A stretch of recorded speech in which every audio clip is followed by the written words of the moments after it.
Tonight, shall we turn now in our Bibles to the book of Revelation, chapter 7, as we continue our Through the Bible series. In chapter 4 of the book of Revelation, we were taken into the heavenly scene where John beholds the throne of God, the cherubim about the throne as they worship God, the 24 elders as they respond to that worship. In chapter 5, we see the scroll with 7 seals in the right hand of him who sits upon the throne, the scroll being the title deed to the earth. An angel proclaiming who is worthy to take the scroll and loose the seals. And we recognize that no man is worthy, no man can redeem the earth. And John, in the prospect of the earth going unredeemed, begins to sob until the elder said, "Don't weep, behold, the Lion of the tribe of Judah hath prevailed to take the scroll and to loose the seals."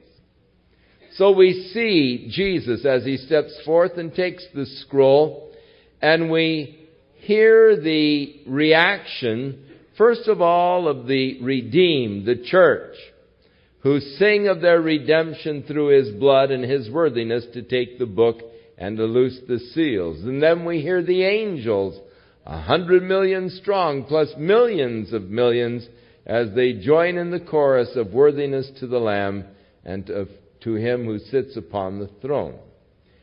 Then in chapter 6, we see as he begins to loose the seals of this scroll.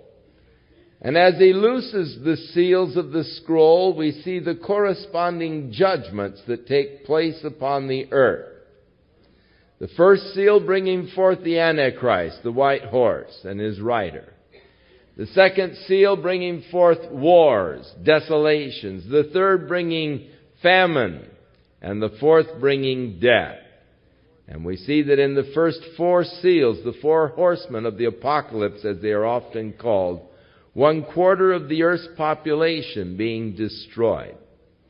The 5th seal introduces us to a multitude of people under the altar of God who are saved out of the great tribulation. They are asking God how long before God avenges upon those of the earth who had slain them, brings his vengeance upon them, and they are told that they are to wait a short season until their number be complete, and they are given white robes and thus comforted. In the 6th seal, we find a catastrophic kind of judgment upon the earth, described in the book of Joel, described in Isaiah, described by Jesus, as they talk about the stars falling from heaven, the islands being moved, the surface of the earth being changed in a geographical sense as this great cataclysm takes place. Now we come to chapter 7. And before the 7th seal is open, we have now here a little parenthetical kind of a side exposition as John sees these 4 angels ready to release or holding back the winds of the earth, that they should not blow on the earth, nor the sea, nor any tree. And I saw another angel ascending from the east, having the seal of the living God, and he cried with a loud voice to the 4 angels, to whom it was given to hurt the earth and the sea, saying, "Hurt not the earth, neither the sea, nor the trees, till we have sealed the servants of our God in their foreheads." Now we know that during the Great Tribulation, or during the 7-year period, of which 3.5 years would be designated Great Tribulation, that during the first 3.5 years of this period, when the Antichrist is setting up his power, his kingdom, that God has 2 witnesses, which we will be introduced to in the 11th chapter, who bear witness for 42 months or 3.5 years, and during the time of their witness, they shut up the heavens that it rain not during the time that they are witnessing.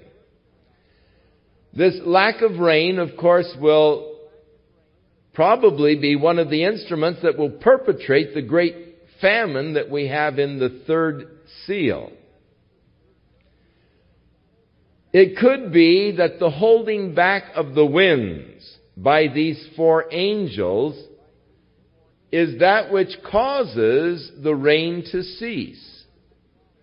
You see, we have our hydraulic cycle where the ocean waters are evaporated into the atmosphere and then carried by the winds over the land, where as the clouds begin to cool, the rain, the gases condense and form into rain and fall to the earth, and thus the earth is watered in this hydraulic cycle, and it's a beautiful engineering plan of God to water the earth.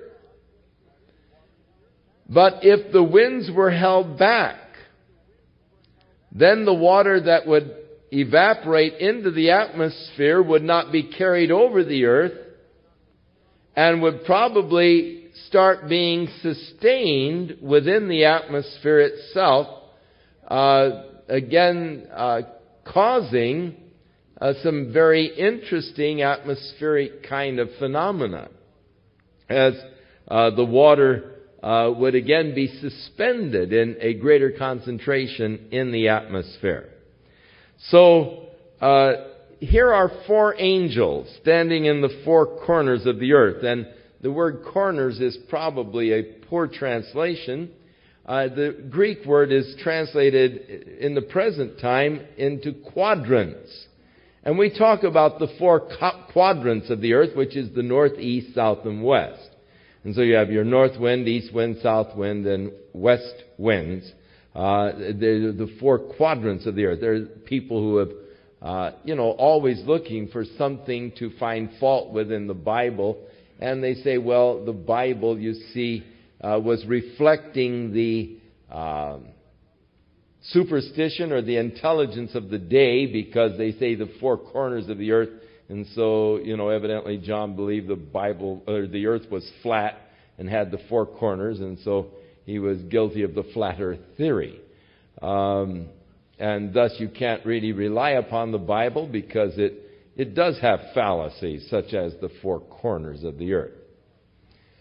Well, I saw a sign that said the Marines were in the four corners of the earth, and so you can't trust the Defense Department, because they don't realize that the earth is round. They think that it has corners. No, the idea is the quadrants, north, east, south, and west. But interestingly enough, the physicists and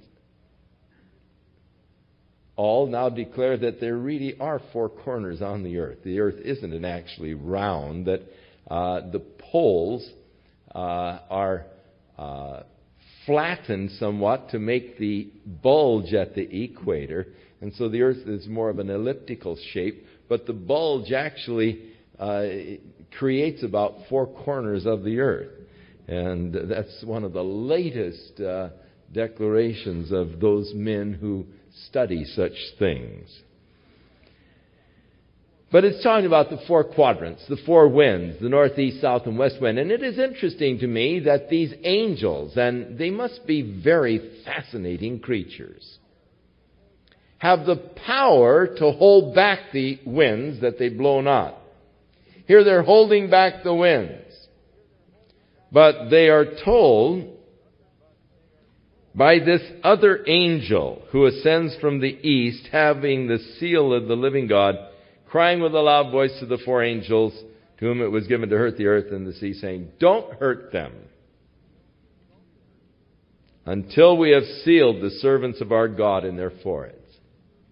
And I heard the number of those that were sealed, and there were 144,000 of all the tribes of the children of Israel. Now that's very plain, isn't it? How many are sealed? 144,000. Who are they? of all of the tribes of the children. What can be plainer than that? Now, a lot of people have trouble with the book of Revelation because they say, well, you just can't understand it. You see, the 144,000 doesn't really mean 144,000. It's a symbolic number. It's 12 times 12,000. And 12 being the number of human government. And start getting into it further and further and further. And so it means that one man is going to rule 1 month during the 1,000 years of the kingdom age, and all kinds of weird speculation out of this. And of course, the Jehovah's Witnesses say, hey, we are the 144,000, And Herbert W. Armstrong, in his Plain Truth of the World Tomorrow, says, no, we're the 144,000. And if you will double and triple tithe to the Church of God, you can become one of the 144,000, the inner circle, and when the precise time comes, we will send you a telegram that you can flee to this wilderness where we have prepared survival for the 144,000. And so they're trying to be the 144,000 as the Jehovah's Witnesses are trying to be the 144,000. And many other groups have tried to take this identity upon themselves. But obviously in doing so, you have to disregard the text itself, and you have to start reading into the text and say, well, no, God didn't mean what He said. That's all symbolic language. It's all in a spiritual sense, and we are spiritual Israel, you see, and I'm of the spiritual tribe of Asher and Benjamin or whatever. But just to keep this kind of speculation from taking place, the Lord then lists the 12 tribes. Now, you are familiar with the fact that there are actually 13 tribes. Are you not? You remember when Joseph came to Jacob, or vice versa, Jacob came down to Joseph in Egypt, having thought he was dead for many years. Now discovering him to be alive and one of the leaders of Egypt, Jacob, this elderly man, came down to Joseph. And when Joseph came to his father Jacob, he brought his 2 sons, Ephraim and Manasseh. And Jacob said unto Joseph, these 2 sons are mine. Whatever sons you have born after these can, be yours, but these 2 sons are mine. And he claimed the 2 sons of Joseph, Ephraim and Manasseh. And so Ephraim and Manasseh both became tribes in Israel. And so the tribe of Joseph is divided into 2, into the tribes of Ephraim and Manasseh. So the Levitical tribe became the 13th tribe, but was usually not numbered among the tribes. For instance, in the division of the land, there was no portion for Levi because the Lord was their portion.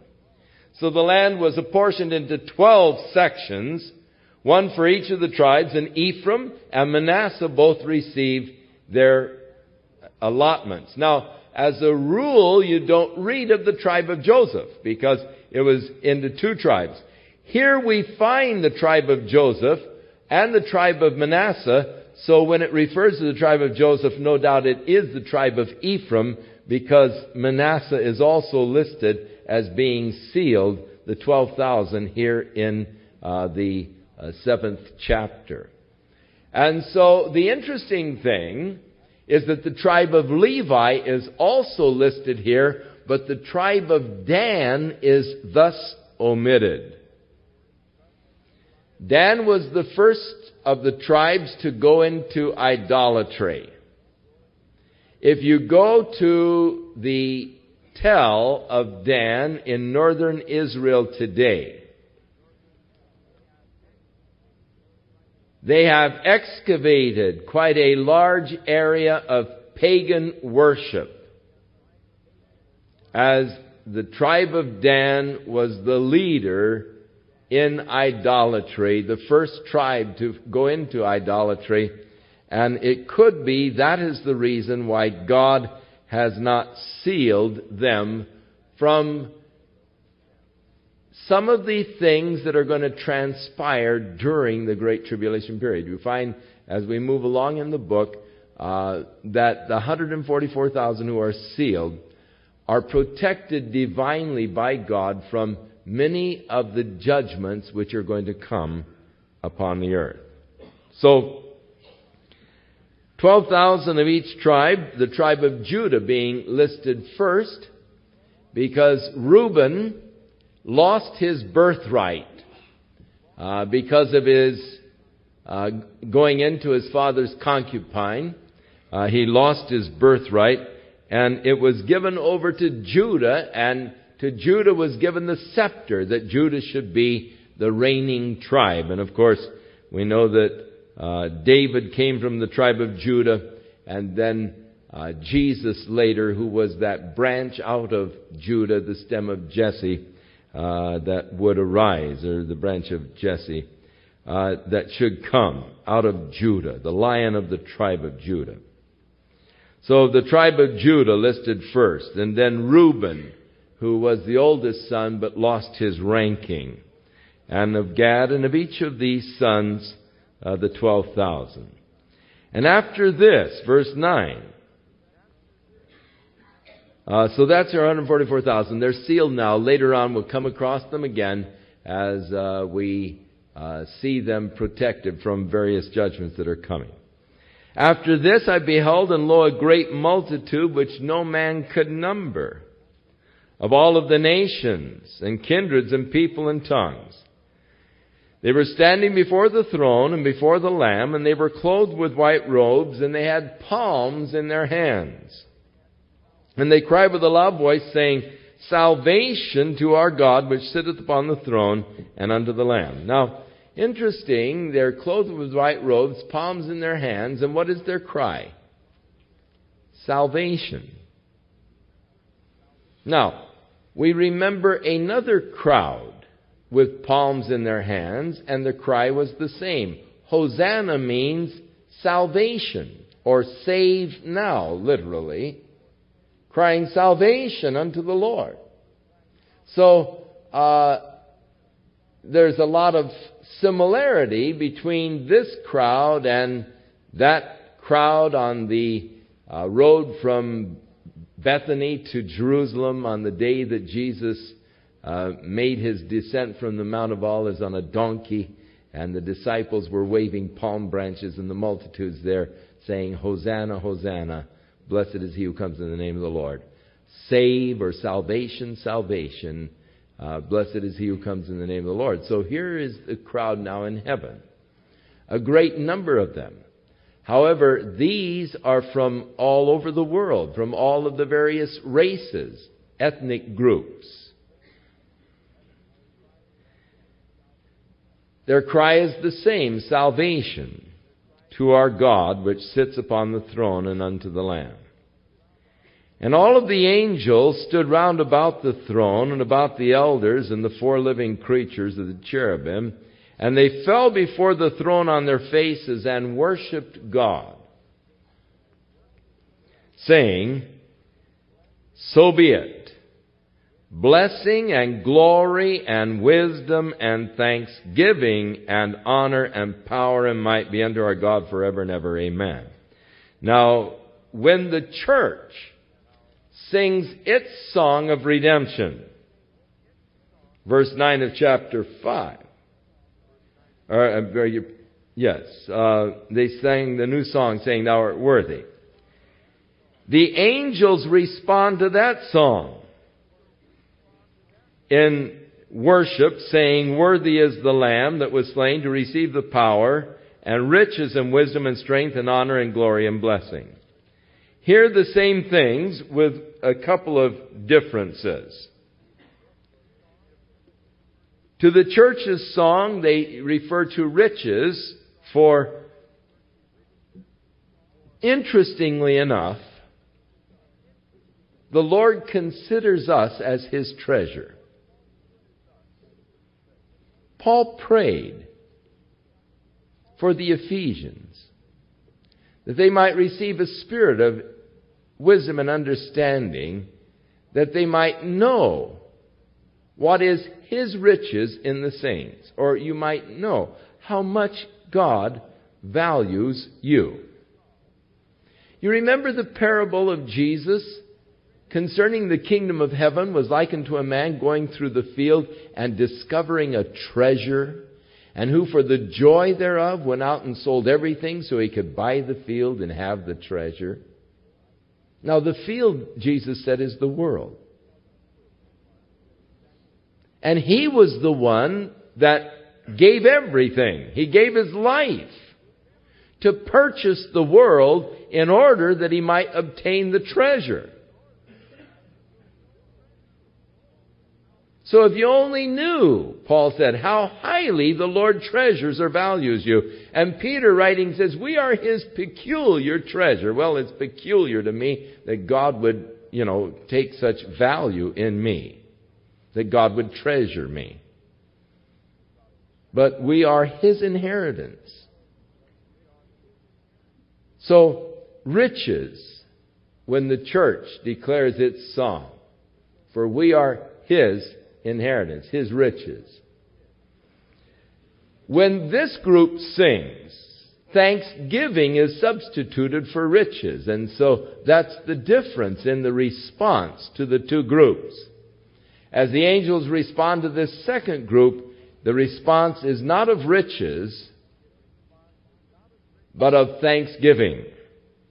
Interesting little difference here. They are different groups. We do not see the church here in chapter 7, but we see those who were in chapter 6 under the 5th seal, who were martyred during the Great Tribulation for their testimony, who were crying for vengeance on those who dwelt upon the earth, who were given white robes and told that they should wait for a short season until their full number be complete.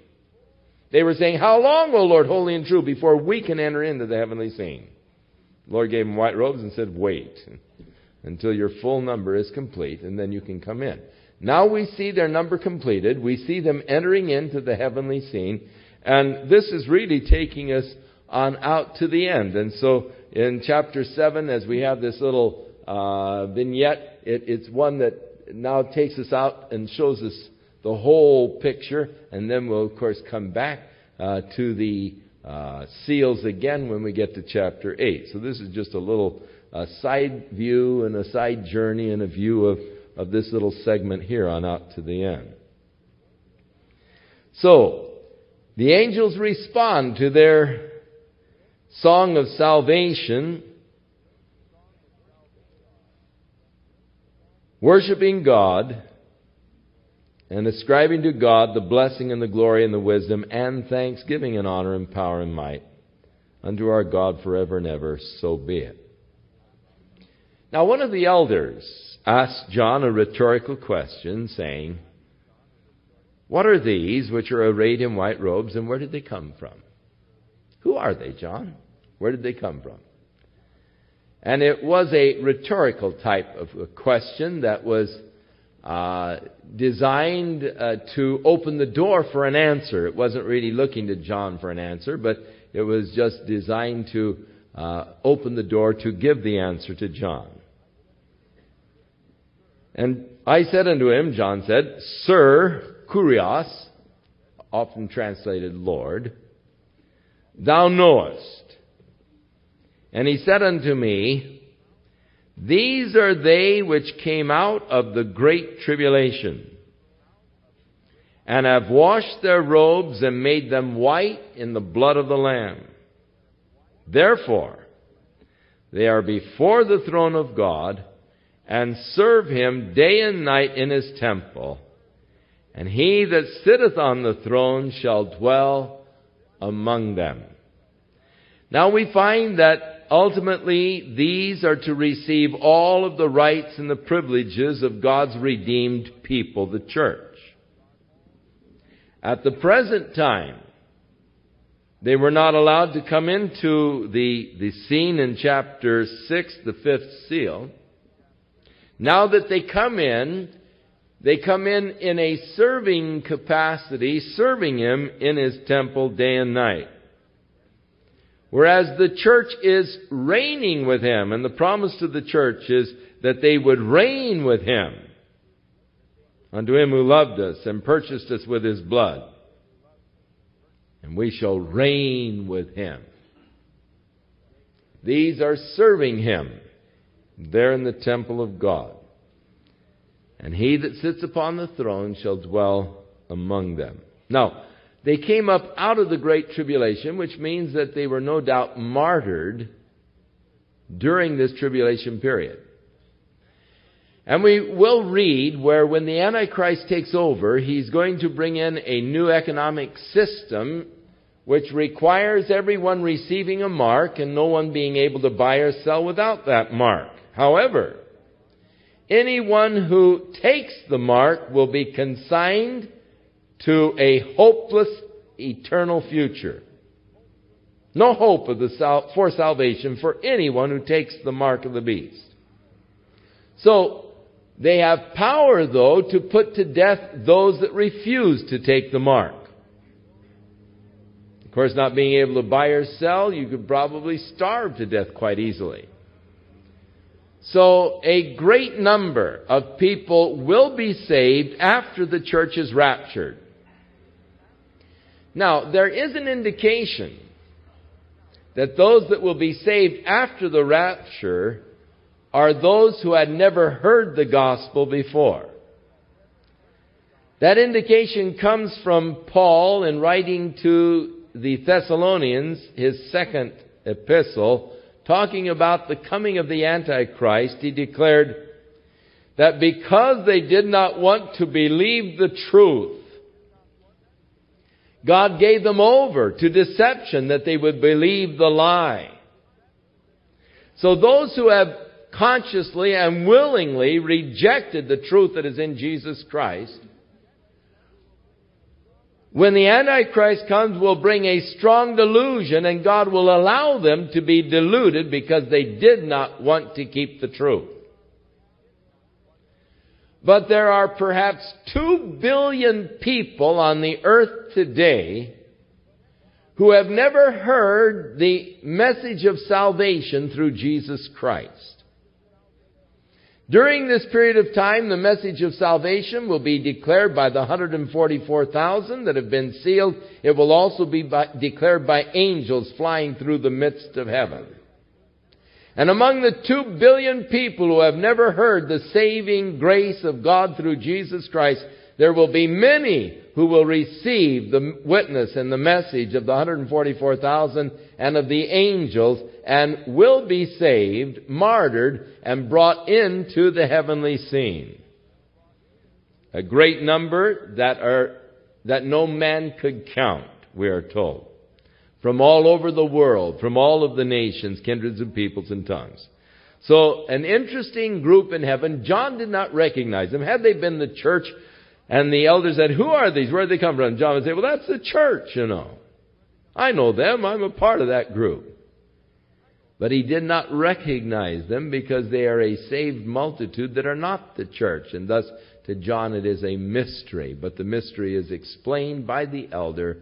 They came up out of the Great Tribulation. They were martyred, and during the Great Tribulation period, washed their robes and made them white in the blood of the Lamb. Now, they shall hunger no more, neither thirst any more. As we proceed on into the further judgments of God that are going to come upon the earth, we find that the fresh water supplies are going to be polluted. So that men will have a real scarcity of water.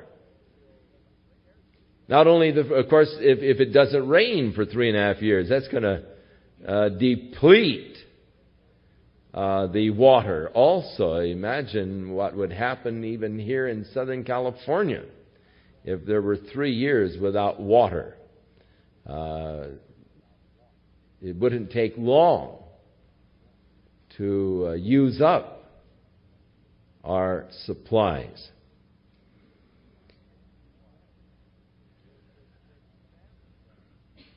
There will be a great famine. No rain, the droughts, the crops will fail. But they'll hunger no more. They've gone through hunger in the time of tribulation upon the earth. They've gone through thirst. Neither shall the sun light on them. God's going to give power to the sun to scorch men who dwell upon the earth. For the Lamb which is in the midst of the throne shall feed them and shall lead them unto the living fountains of waters, and God shall wipe away all tears from their eyes.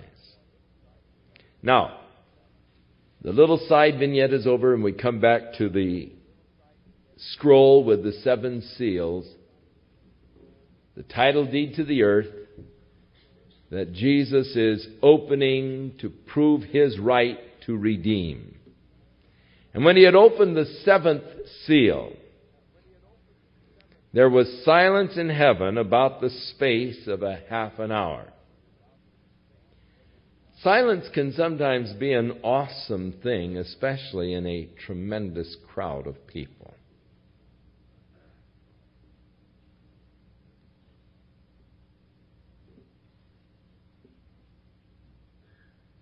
You see what silence for 15 seconds does. It seems like it expanded, quiet, and it's sort of an awesome thing. And there in heaven, vast multitudes. We've been singing, we've been worshiping, we've been seeing all of the activity that is there. Suddenly there is silence when this 7th seal is opened.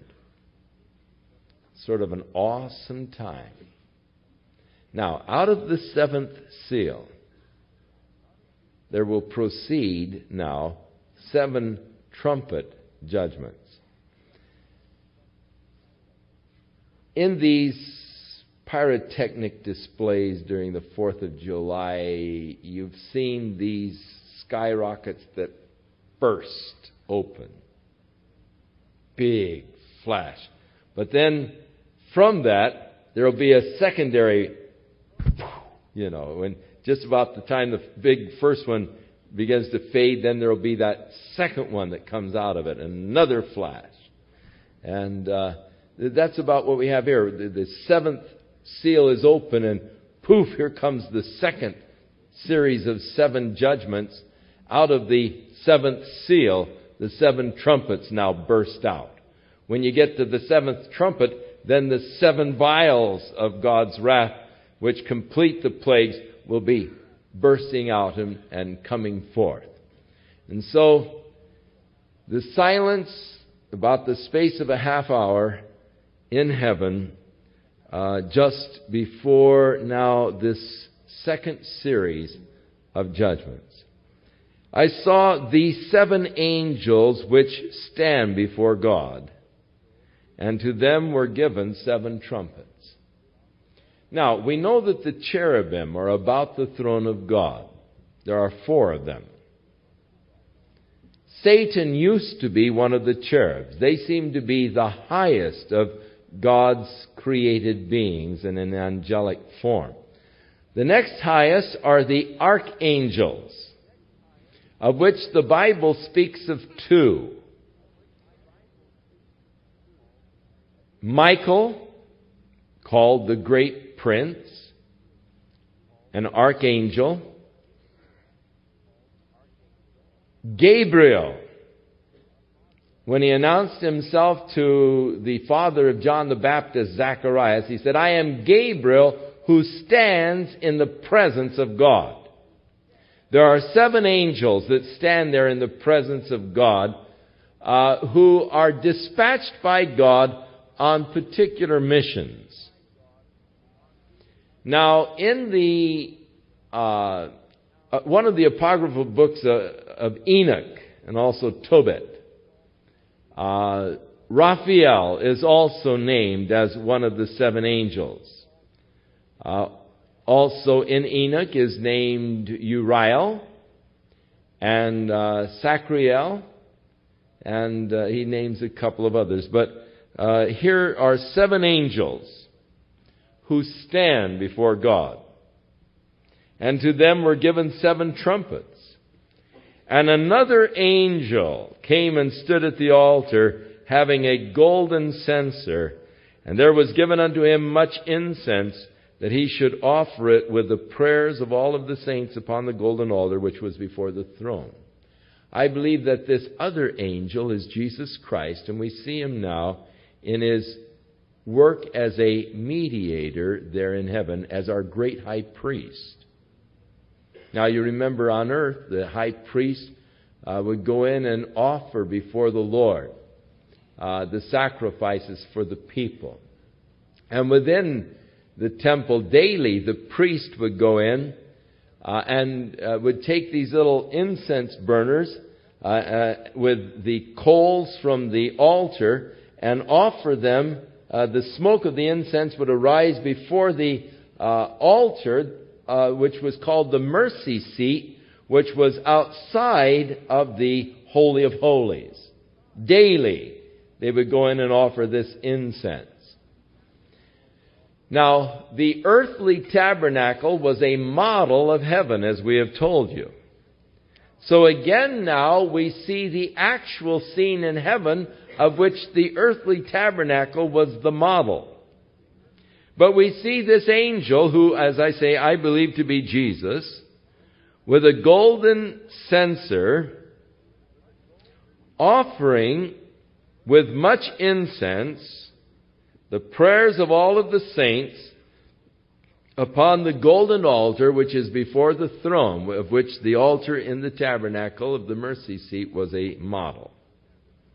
And the smoke of the incense which came with the prayers of the saints ascended up before God out of the angel's hands. And so here are the prayers of the saints again being offered before God as incense. Now we found this happen back in chapter 5 when the Lamb came and took the scroll out of the right hand of him who sat upon the throne. The elders took the little golden bowls filled with odors, which are the prayers of the saints, and they offered them before the throne of God.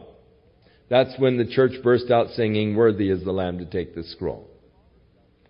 But our prayers are often referred to as a sweet-smelling savor unto God. That they ascend unto God as a sweet-smelling savor. So here again, the prayers of the saints being offered with incense before the throne.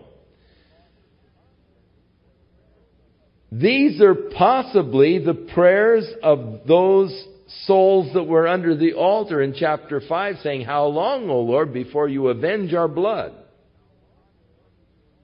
Now that God is going to pour out the second series of judgments, these prayers of the saints who were asking God to avenge their blood against those on the earth who had slain them, it could be that these are the prayers that are being offered at this time. Back in chapter 5, when Jesus takes the scroll, the prayers that are offered at that time are those prayers that you have offered when you said, "Thy kingdom come, thy will be done in earth even as it is in heaven." Our prayers will be offered at that time because when he takes the scroll, that's the kingdom coming. I mean, that's getting the earth ready to establish God's kingdom. And so at that time, those are the prayers that will be offered. Now, as we're getting ready to see these judgments, the prayers that those saints had offered for vengeance upon those who had slain them. I often pray, "Lord, how long before you clean up this mess?" the corruption that is in the world, the corrupt people that are in the world, the corrupted morals. And when men kidnap a little girl, 3, 4 years old, abuse them, and then kill them, I say, God, how long before you take vengeance on them? Bring judgment on them. I mean, I really get excited over these things. And I really pray, Lord, how long are you going to let this go on? This corruption and all go on. The day is coming. God will judge the earth. Man will not get by with his iniquity.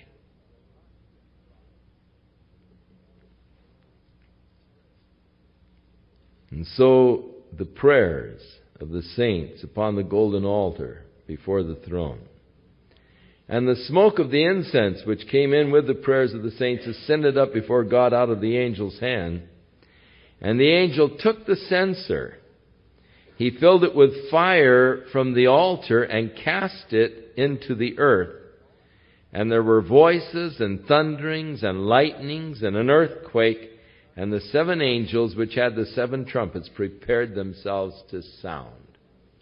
And so we see a spectacular display of lightning, thunderings, and an earthquake that precede then the sounding of the 7 trumpets. And the first angel sounded, and there followed hail and fire mingled with blood.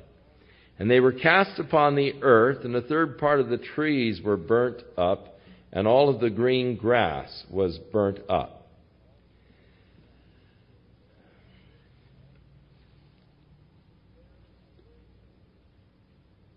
There is in our solar system an asteroid belt that does create great concern to many of the scientists and astronomers. Outside of Tucson, Arizona,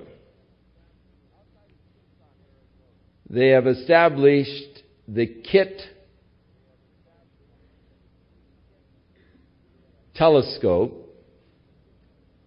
In fact, it's quite a group of telescopes out there on Kit Mountain. And one of the main objects of research is that of charting and plotting and searching for asteroids that do present a real threat to the earth. There are some 2,000 asteroids that have already been identified whose orbits can ultimately bring them into a collision course with the earth. There are another 2,000 with the possibility of their orbits bringing them into a contact with the earth. The scientists are actually discussing preventative measures that might be taken should we discover one of these trajectories of the asteroids to be an immediate threat, say within the next year or so, to send somehow a space shuttle out there to try to somehow redirect the asteroid away from a collision with the Earth, because an asteroid of 1 kilometer impacting the Earth would do more physical damage than an all-out nuclear warfare. The only thing it would not have would be the radiation after effects. We know that the Earth has shifted from its polar axis. We know that the northern area of the North Pole, up in those areas, the Arctic Circle, was not always an Arctic Circle. It was not always a frozen waste. It was not always covered with ice. For there in the ice they have found mastodons, perfectly preserved, frozen, there in the ice, with tropical vegetation in their digestive tracts.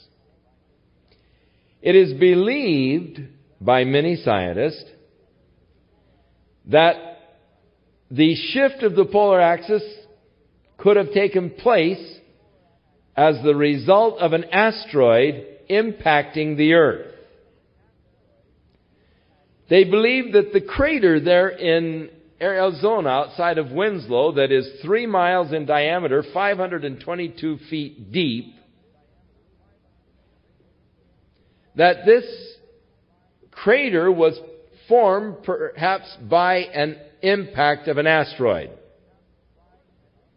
And that was large enough, if the impact came at the right direction, coming in at the right direction, could have jerked the Earth. In other words, you take and here's a ball that's spinning, and suddenly you hit that ball with tremendous force. You can stop the spin of the ball, or you can cause the ball to flip over. So an asteroid hitting the Earth would cause it to flip, and suddenly these mastodons, who were living 1,600 miles away from all of this polar Arctic ice, the Earth gets jerked in just a moment's time, 1,600 miles, and suddenly this tropical area is under this cold air mass of the pole, and immediately they are frozen in this 50, 80 below zero kind of flash freeze. As suddenly they're under this mass of Arctic air. And they believe that that is perhaps the cause of the mastodons being found there, the polar shift taking place instantly from some perhaps impact of an asteroid. Now, they have talked about disintegrating an asteroid with an atom bomb. If we see one that's, going to impact, to go out there. But then they've talked about the problem, if they blow the thing apart, then you're going to have several asteroids impacting. And that would not be, you'd only compound your problem. But they are actually studying methods by which they can deter the asteroid from its orbit that would impact the Earth. It is a tremendous concern of the scientists today, and we are spending millions of dollars in research and study to protect the Earth from this kind of a danger that does exist. The chances of an asteroid impacting the Earth this year are 3 in a million. So, say not much of a chance. But yet, it is there. It does exist. They have impacted before. We believe, or the scientists believe, that in 1906, that great cataclysmic catastrophe in Siberia flattened huge trees, laid them over like toothpicks for several hundred miles. They believe that that was perhaps an asteroid impact. And so it is a thing that is a threat and a concern. Now, it could be that in studying these phenomena that are taking place in these trumpet judgments, these things could take place as the result of asteroid impacts. You see, the last asteroid that came close to impacting to the Earth was back in 1937. We almost had a calamity then. The asteroid came within 500,000 miles of the Earth.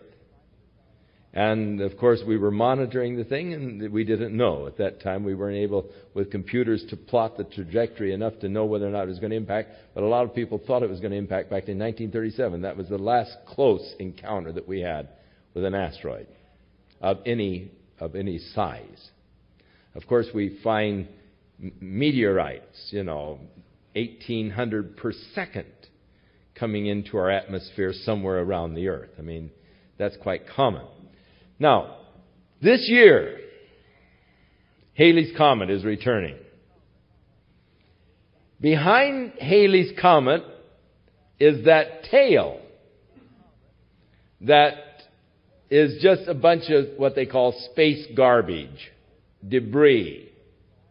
But meteorites, and every August we have a beautiful heavenly display, usually around the 20th, 21st of August or so, when we pass through the debris of the tail of Halley's Comet left by its last orbit around this direction.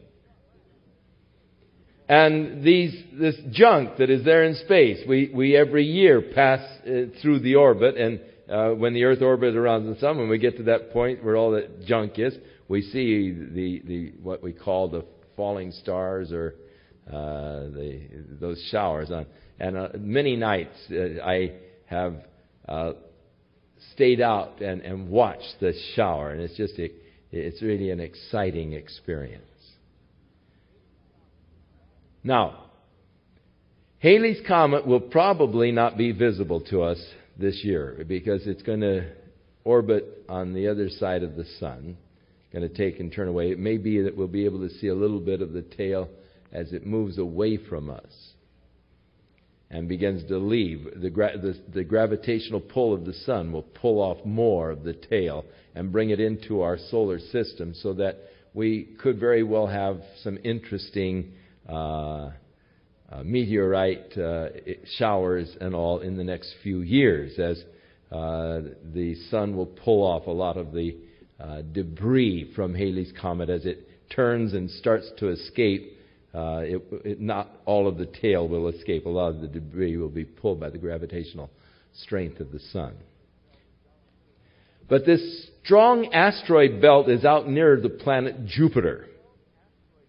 But sometimes they're pulled out of their orbit there and are brought into a collision course with the Earth. And it is something that is being studied, and it's quite interesting to the scientists. Now, we find Jesus saying that the stars of heaven are going to fall like a fig tree casting forth its untimely fruit. In other words, some of these meteorite showers that we've seen are nothing to be compared with what's going to happen during the Great Tribulation period. And some of these things that are transpiring do sound like perhaps impact with asteroids and the effect that it would have. So the first angel sounded, followed a hail and fire mingled with blood, cast upon the earth. Now remember, the earth has gone through a period of 3.5 years drought. So all of the trees are very dry and all, and with this fiery shower hitting the earth, the trees and the dry grasses and all will be like tinder. A third part of them will go up in smoke. The second angel sounded, and it was like a great mountain, and this now does sound like an asteroid indeed. A great mountain burning with fire falling in the sea. Fortunate. Had it impacted on the land surface, probably would have created another polar axis shift. But this great mountain of fire, huge meteorite or asteroid, falling into the sea. And a third part of the sea became blood, probably the explosion of the thing, the disintegration into dust, coloring the sea, turning it a blood red, like a red tide that we often see. And the result of it would be, as the red tide, the killing off of the fish. And so a third part of the creatures which are in the sea that had life died. And a third part of the ships were destroyed. The ships were probably destroyed by a tidal wave that would be created by such a impact. And so if you had the sea probably being the Mediterranean Sea, so if you had your yacht parked or docked in the Mediterranean somewhere, you'd probably lose the thing. A third part of them will be destroyed by this second trumpet judgment. The third angel sounded, and there fell a great star from heaven, burning as a lamp, and it fell upon a third part of the rivers and upon the fountains of waters. And the name of the star is wormwood. The word is also translated hemlock. It's a bitter, poisonous substance. And a third part of the waters became wormwood or poisonous, and many men died of the waters because they were made bitter, poisonous, as the result of this third star. Or the star falling from heaven, the third trumpet. Now the fourth angel sounded, and a third part of the sun was smitten, and a third part of the moon, and a third part of the stars.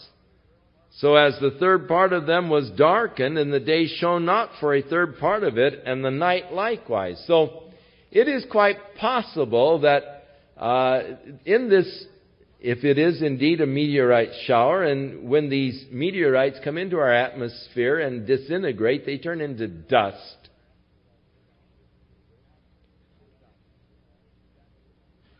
And it could be that a tremendously heavy shower could create so much dust in our atmosphere that it would actually begin to filter out the light of the sun. Even as when Mount St. Helens erupted and it became dark at noon in several of the cities in Washington around Mount St. Helens, as that thing disintegrated into dust and really darkened the skies. So a heavy kind of a meteorite shower, as you know, if it's like a fig tree dropping its figs in a wind, just this heavy shower of meteorites around the earth, disintegrating into dust, could very well shade the sun for a time by all of the debris in the atmosphere. And so the sun shone but for a third part, and the moon, of course, which is just a reflection of the sun, and the stars. And I beheld, and I heard an angel flying through the midst of heaven, saying with a loud voice, Woe, woe, woe to the inhabitants of the earth by reason of the other voices of the trumpet and of the three angels which are yet to sound. Now this word angel here is not the same word that we've been dealing with, angelos, which is messenger, but aetos, which is also translated eagle. And in some of your translations you'll find eagle. The eagle flying through the midst of heaven. But you remember that the cherubim, one of the faces was that of an eagle. So this could be both an angel and an eagle, or one of the cherubim. Certainly it's not an eagle as we know an eagle. They're not able to speak. This one flies through the heavens and warns all of the inhabitants of the earth. So it's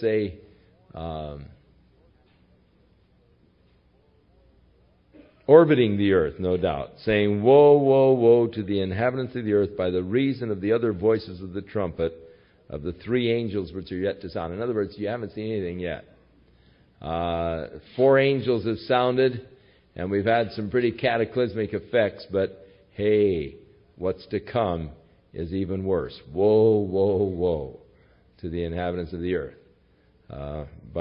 Now, I had a parrot once that I trained to say, "Woe, woe, woe."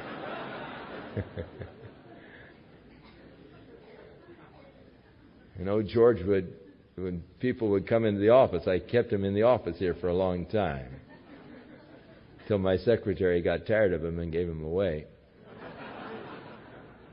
when I was gone on vacation.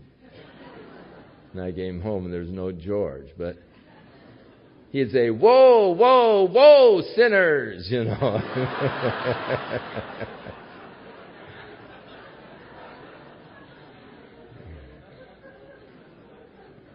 He was a nice bird.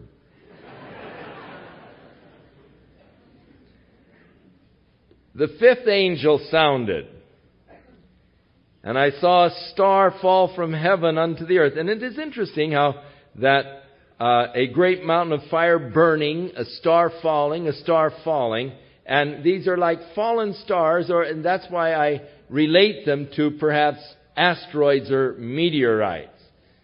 I could be completely wrong, but you do have, in other words, there are a lot of people who like to sort of speculate and in observed and knowable phenomena. These are not unreasonable.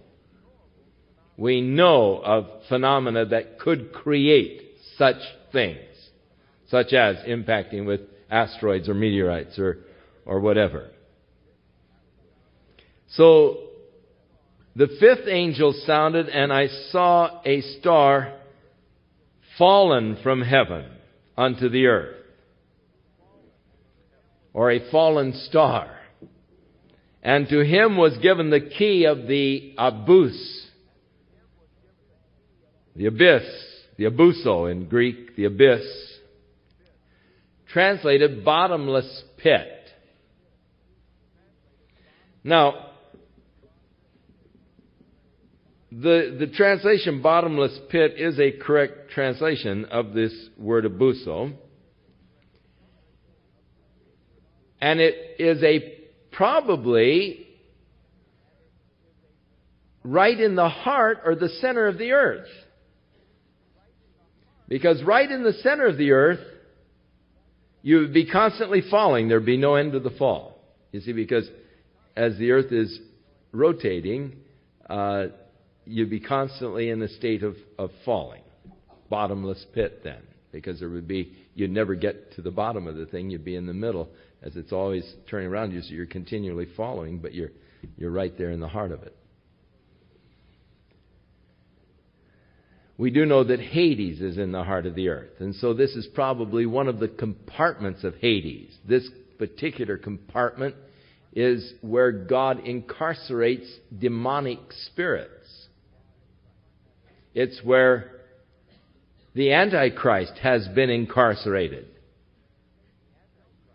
It is where Satan shall be incarcerated for 1,000 years. It is where demons are presently incarcerated but are going to be released upon the earth during this period of time. It is a place where the demons will later on be incarcerated. When Jesus came to Gadara and there was that man who was filled with devils, demons, and Jesus said, "What is your name?" And they said, "Legion," because there were many. And they said, "Don't send us to the abuso, to the pit before our time. Let us be free for a while longer." Now they knew that their time was coming when they would be consigned to the abuso, the place, a compartment in Hades, as there is another compartment called Tartarus. A compartment in Hades.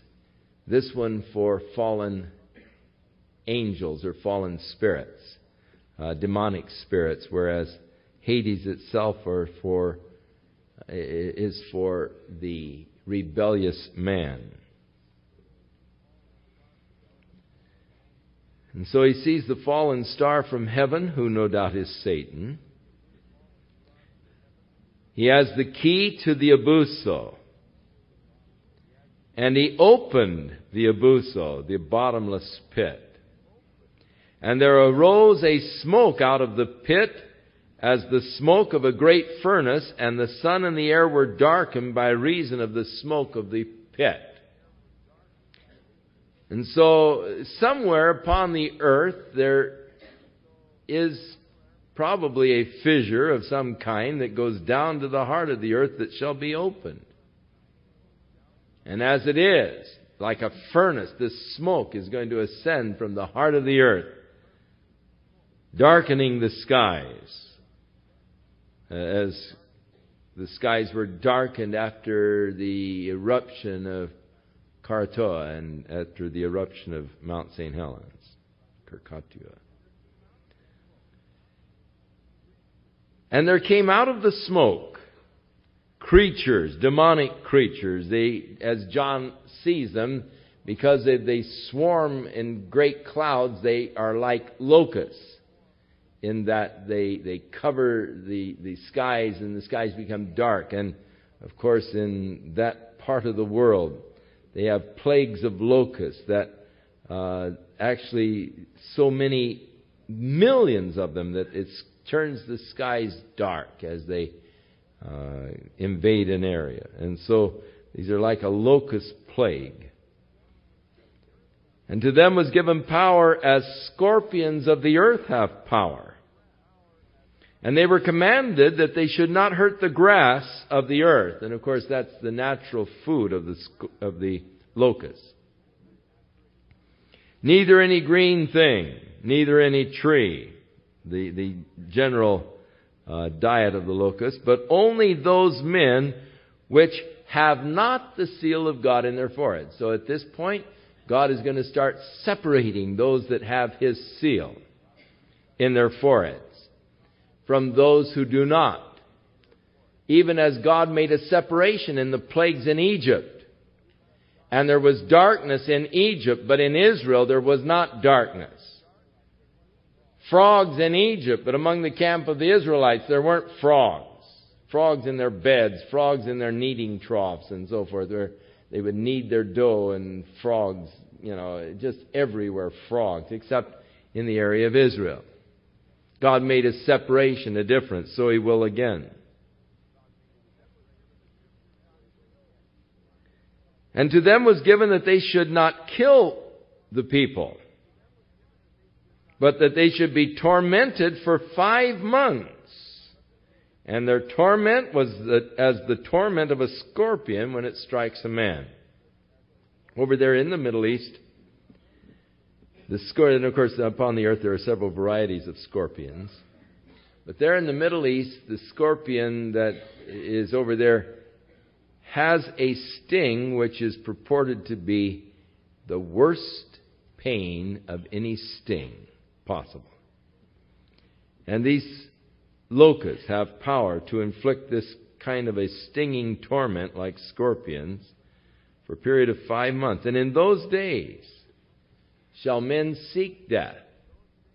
The torment being so fierce, men will seek death and shall not find it. Shall desire to die, and death shall flee from them. So, an interesting period when death takes a holiday for 5 months. Now, death is an interesting phenomenon. It's something we don't fully understand, all of the real mechanics of it. What does happen when the spirit of man leaves his body? We say, well, it's death. They have the EEG probes all connected, and they watch the little monitor, and they watch the brainwave activity as it flutters there on the monitor and shows across the screen. But then when the line goes flat, they'll monitor it usually for 24 hours, and then they'll pull the plug. And when the oxygen is no longer being provided, if there is any life at all, the brain will start searching for oxygen, and you'll see a little flutter on the screen again, so they plug it back in. But if there's no flutter, the line stays flat. They say, well, he's dead. Spirit's gone. Soul is gone. Consciousness is gone. He's dead.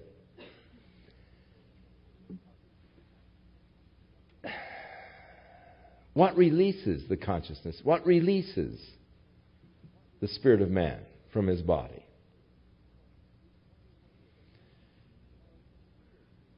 We see people who can live for years in comas. The spirit doesn't leave, yet their body is there, and yet they haven't the capacity of doing it. They're just in a comatose state. Why hasn't the spirit left? What keeps the spirit there?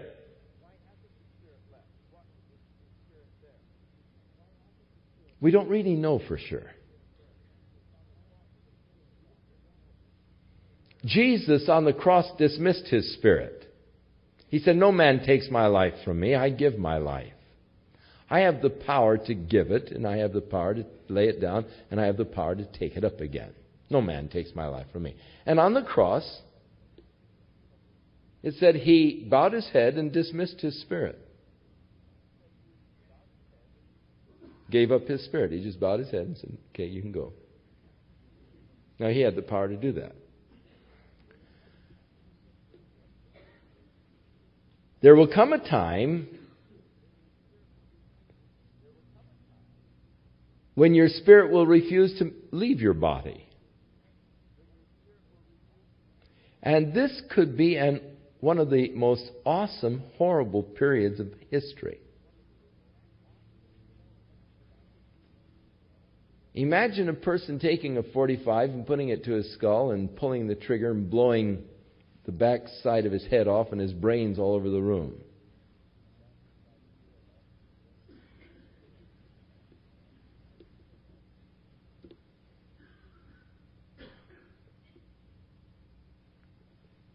And yet he not dying.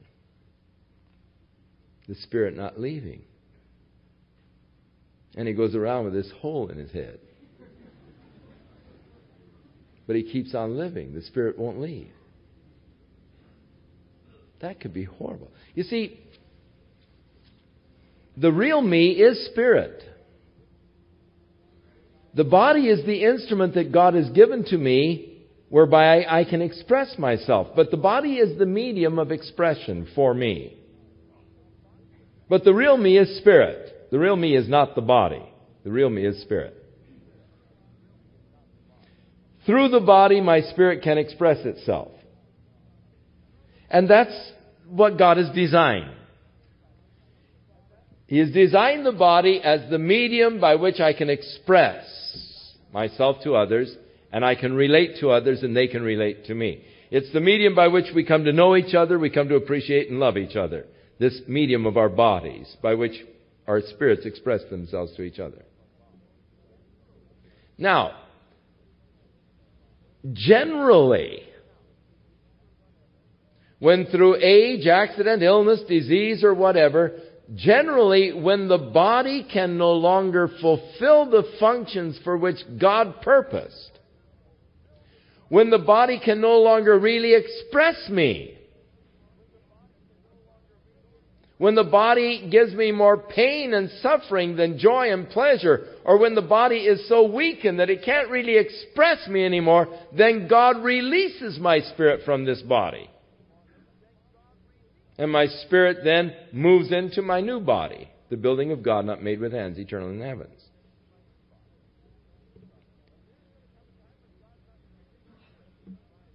But here's going to come a time when God's not going to release spirits for 5 months. And people will actually seek to die, perhaps mutilate their bodies, and under normal circumstances their spirit would have left. But God's going to let them go on in that condition for 5 months.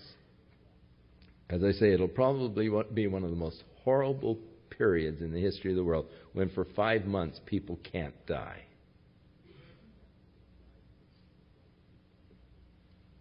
Death is a blessing to the child of God. Precious in the sight of the Lord is the death of His saints. Hey, it's a blessing for the child of God. I don't want to go on, living in this body after it can no longer fulfill the functions for which God purposed and designed. I don't want to just lie in a bed just staring at the ceiling and needles and intravenous into me and oxygen and people come in and look at me like I just, and have to be there month after month and year after year and for 50, 100, 200 years you're just lying there, and staring at the sky and can't say anything or do anything. That would be horrible. That would be hell. Death is a blessing. When this old body gets to the place that it can't function anymore, then God's going to release my spirit from it. And that's going to be a blessing, not a curse. It would only be a curse if I weren't a child of God. Because then, of how much sore punishment suppose ye he to be thought worthy who hath counted the blood of his covenant wherewith he was sanctified an unholy thing, and hath done despite to the Spirit of grace. For we know him who has said, vengeance is mine, I will repay. Fearful thing to fall in the hands of a living God. So, death takes a holiday. People are tormented. Now, John is taken by the Spirit to a day in the future in which he sees things that he does not understand. He can only describe them in the language that he knows. Imagine a prophet being taken, say, into the midst of a battle in World War II. A prophet, say, in John's day, taken by the Spirit, out into the future, dropped into the middle of a battle in World War II. He sees tanks and artillery, and he sees the plane jets coming in, dropping their bombs and all. How in the world would you describe that? When you don't know what a plane is, when you don't know what a tank is, when you don't know what ammunition is or explosives are, and how would you describe what you were seeing?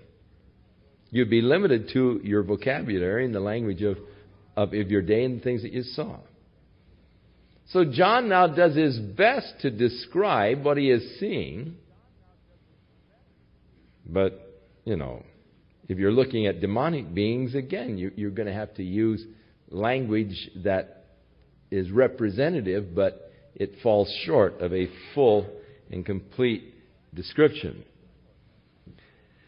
So he tries to describe them somewhat. The shapes of the locusts were like horses that are prepared to battle. And on their heads it was like crowns of gold. And their faces were like the faces of men. And they had hair like the hair of women. Sounds like some hippies, doesn't it? And their teeth were as the teeth of lions. And they had breastplates, as they were breastplates of iron. And the sound of their wings was like the sound of chariots of many horses running to battle. Hey, you're doing pretty good, John.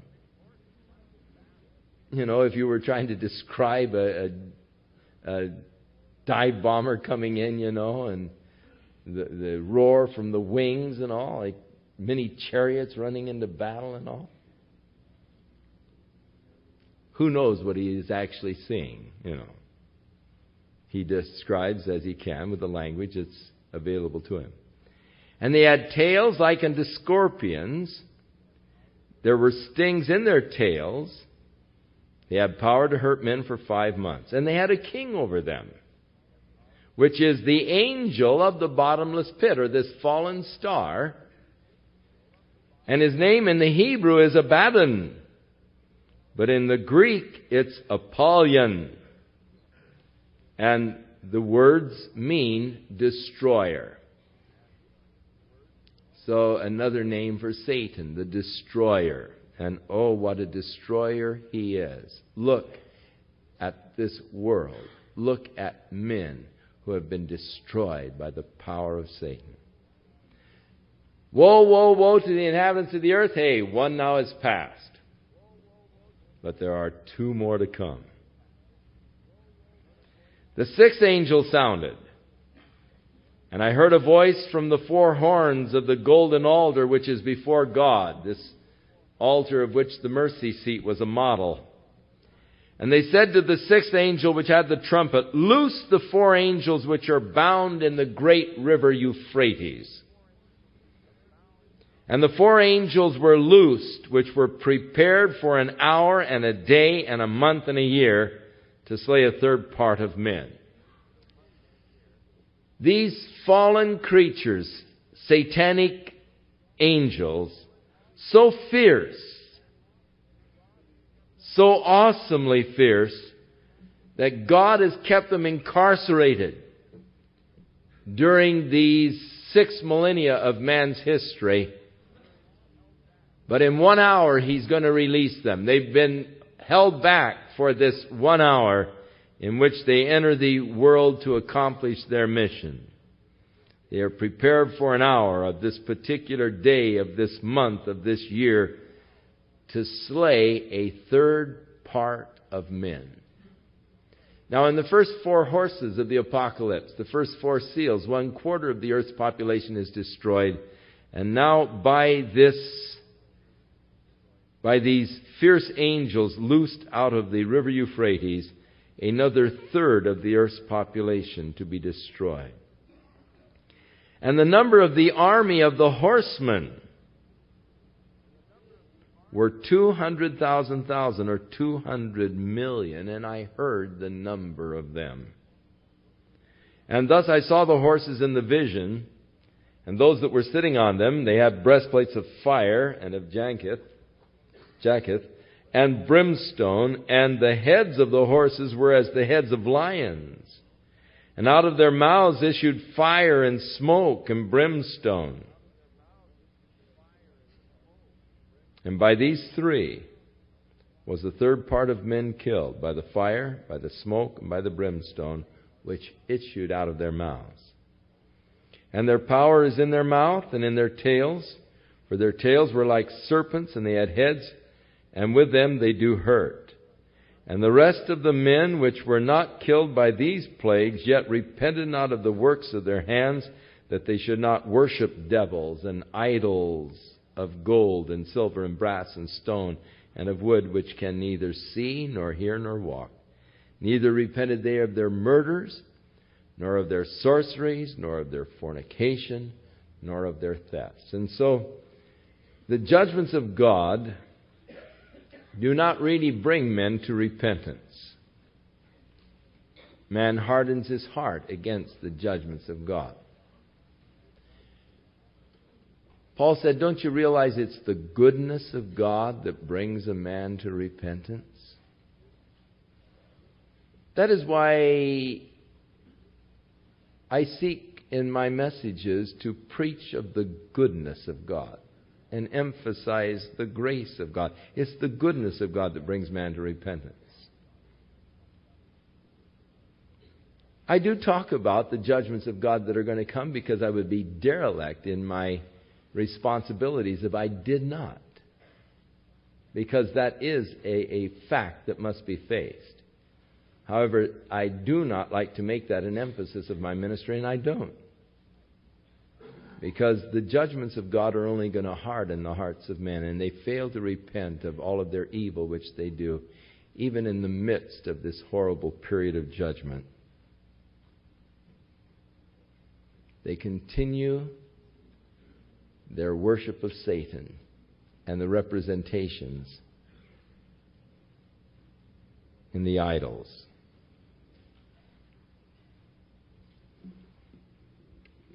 Next week, we'll take the next 3 chapters. 2 woes are past.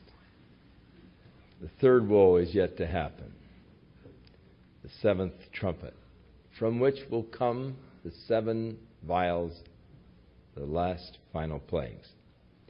But in the meantime, we're going to have a little interesting digression. Chapter 10, we're going to have a little digression into the glorious return of Jesus Christ.